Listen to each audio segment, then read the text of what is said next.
discipline, financial discipline and its effects, and also how to plan. And I was like,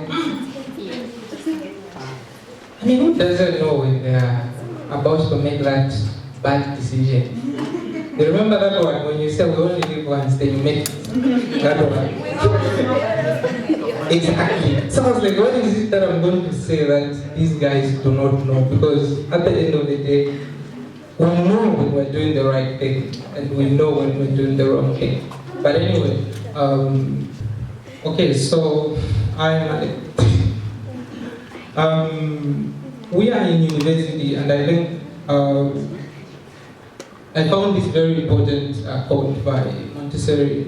My vision of the future is no longer of people taking exams and proceeding from secondary school to university, but of passing from one stage of independence to a higher by means of their activity and effort of will. I think Ketura talked about this. It's like she just read my mind. It's quite important that we're moving from one stage to the other in different sectors of our lives. But what's more important actually is what we get out of that process moving forward. So it's not so much about the moving from secondary to university, from university to wherever we go. It's so much about what we get as we pass through those stages. And things like exams are just there to actually control how many people go through that stage. But they shouldn't be what blinding us to the actual real thing while we're in school. So what we're going to talk about mostly, the life of a university student in Russia, financial discipline, which I think we all know, and I think we had a podcast on this. This should have been our first podcast. If you haven't seen it, you can go on the Tribe Club YouTube channel and you're going to find the video. It was a very, very interesting video. We talked about financial discipline and its effect, financial discipline and its effect, as well as how to budget and plan. So, life of a university student in Russia. One of the most predominant things that happens to us when we come here is that there's a change in the environment, and the environment comes with its own shocks. The language, the culture, the weather, yeah, like a lot of things, change. And I don't want to get too scientific, but there's actually a way in which a change, even just when you move from a place which has got a different time zone and you go to another place, you literally need certain mechanisms in your body to actually adapt. Some people literally have to take drugs to make them adapt to a specific situation. So it's that important. And when we change the environment, there's a lot about us that actually changes. Not only that, but we're actually growing up. And as we grow, we actually discover more of who we are as individuals. And we pick up certain habits, we get to have certain, new friends. And it's just a whole, different process of metamorphosis. University. So as I said, you're going to meet a lot of friends. You're going to meet, different cultures. For example, there was this guy I was talking to who said when he arrived in Moscow, he found that there was a place at the airport which was actually dedicated for people to smoke. And this person was like, people can freely smoke like this. They've even built a place for people to go and smoke. So there are actually certain things that in certain cultures and in certain places are considered not really good, but when you go in another place, it's normal, not this problem. Actually, if you don't do them, you're looked at. You don't drink, you don't smoke. Что ты делаешь? Просто сидите, вот смотреть сериал. So there are a lot of opportunities at university, and you want to say yes and please everyone. However, it's just not possible to fit in at all. Say no once in a while, and your third brain will thank you. Sometimes you want to be part of every trend. The reason I'm talking about this is because I realize we already know what indiscipline is when we're doing something indisciplinedly, when we're doing something disciplined. We already know.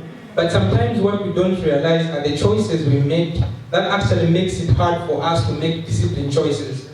What we don't realize is that sometimes we group ourselves with people that actually make it very easy for us to make certain decisions. Just like Ketura said, she's in a group of people who actually takes school seriously. She can't afford not to be serious. So no matter how lazy she wants to be, she knows if she doesn't study, she'll be the only one who won't be answering tomorrow in class.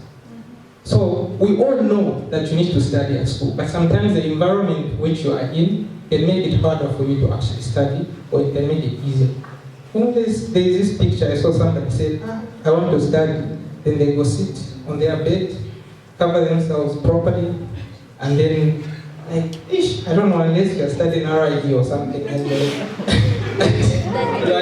you are a strong church goer, you go every Sunday. But otherwise, if you are really trying to study as serious as possible, you're not going to sit in bed and cover yourself and only try to study with one eye. It just doesn't work.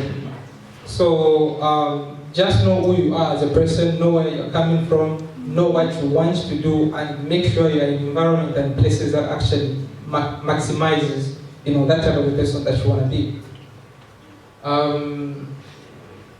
So I talked about the environment can facilitate or discourage interactions among people and the subsequent benefits of social support. The environment can influence people's behavior and motivation to act. I'm going behind actually. So this is what I just want to actually take at least a minute on. So we are in school, in university, and our main goal is to ensure that we secure the paper. Yeah? With PX, with the with programs, it doesn't matter. Yeah? Okay, so this is the main reason we came here. But there are so many other factors, there are so many other things that are connected to it. One of them is social. Just like we are here, we are socializing. And as you socialize, you find yourselves in relationships, romantic ones, nice things. Other than that, you network, which is, I think, what we're doing, positively or negatively. So you came for school, but you're not in a vacuum, or you're not isolated as an island. You're gonna be attracted to somebody. And we're coming in university when we're exiting our teenagehood. It's just quite normal that we'll be attracted to a certain girl. I mean, there's so many beautiful ladies here who wouldn't be attracted. There are so many handsome young men here to whom you'll be attracted to. So it's quite normal. But how does such kind of arrangements affect the way you spend disciplinedly or indisciplinedly? Having a proper and good healthy relationship can actually help you be stable and be accountable to somebody who wants to see the best out of you. That's if you are in a healthy relationship. And when you have found the right person, but more importantly, when you are the right person. Because we're so much about, I can't find the right person. I can't find the right person. You are on the left. How will you find the right person? So it can actually help you be stable and be accountable. And once there is stability and accountability, you know there's somebody whom you're accountable to and you're stable, it's going to help you make disciplined and informed financial decisions. But on the downfall, I think on that first podcast, we also talked about the flex culture. You'll be indulged in the flex culture. I don't know, some people go on dates. I don't know, why do we go on dates? To eat or to do? You find that people have gone on a date and the only thing I'm seeing is food. You have been on 20 dates. The only thing you remember is the type of food you ate. So you'll be going on dates, you'll be flexing, endless spending. So this can also come out of the relationships as well. And as I said, you know when you're doing something wrong, but the environment that you are in can actually make it easier or harder for you to make good decisions. A relationship is one of the ways in which you can actually make indisciplined financial decisions. And if you have more relationships, even with those ones that you have to hide from, you can't hold hands in the road, so you always have to get an apartment because you don't want anyone to see you. So it's apartments every week, and that's money now. I talked about networking. It can be positive or negative. When it's positive, it's going to give you more opportunities. Okay, like where we are right now, we are seeing people who have the desire to actually, make it in life. It's going to give you more opportunities. If you do it in a negative way, those people always complain. We're busy, but we have connections. These jobs nowadays, you can't get it because it's for connections. Can someone raise their hand who don't want connections here? Who doesn't want to have connections? And Christians are so interesting. When they have connections, they call it grace. You know, it's the grace of God. I just went there. God placed my auntie in that company. My friend, we all need connections. We just complain about them when they are not favoring us. And the best thing you can do, you see all these people in this room, I'm 100% sure, if not all of us, a good number of us from here are going to be in decision-making positions in the next 5 to 10 years. Amen. Okay? And if I can make all of you my friends, I know my child. If Mark is working for Bank of Zambia, if I need any deal in Bank of Zambia, it's done and dusted. Yeah? When he's working in a nuclear company and we need some deals here, I know it's done. I'm just making a phone call. You get my point? It's the type of friends that you have now that will be connections for children. So if you decide to make friends with people, I'm sorry to say this, who don't have a defined future, then your children will be complaining, no, us we don't have connections because you didn't make connections now. And it's these connections that will help you make positive or negative decisions which will affect your finances. Let me be quick. Spiritual and emotional. This is also very important, but I don't think it applies to everybody unless everyone is spiritual and emotionally. I mean spiritual especially. Maybe some people might not be. That's why I don't want to take much time on this. Skill development, very important. When you're developing a skill and you're working on something, it's going to help you know where to direct your money. Firstly, you can get part-time jobs. You have people who teach, who do nanny jobs here, but people who do a lot of things. And these part-time jobs, some people do service delivery. We have people who do makeup, people who do hair, people who do a lot of things. At the end of the day, all these things are giving you financial independence. And other than that, you are networking with your clients. All these things will make you do what? Start saving your money or invest in it. And this is where the tribe plan comes in, for example, because you don't want to send this to your auntie or your uncle. You're saying, they are sending this to you and we are building for you. Last but not least, in university you have less parental control, and sometimes this helps you know who you are. You are unable to do certain things because you have to be over 18. Now all you do is switch off data and your mom doesn't know what's happening. So it helps you be aware of who you are. Whatever you do now, this is you. Those things you are not doing wrong, it's because there was someone looking at you. So you'll be more aware of who you are. So these factors above may not directly affect your financial standing, but indirectly they are an awesome predictor of success and failure in the long term and sometimes short term. How one manages these areas will determine a lot in one's future. Plan budget. I'll be quick here. 74% of students reviewed in a survey that they wish that a better financial education before coming to university. And I know budgeting is not the most glamorous of subjects, but the next few minutes we'll spend learning how to manage your money. Basically, will be a lifetime of an investment. Why do you need a budget? There's a very good scenario that I'm going to give here.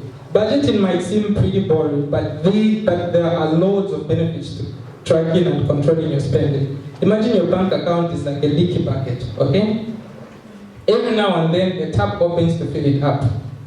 This is your income. So you have a bucket money punda, and then it's actually connected to some tap which fills it in, which is your income.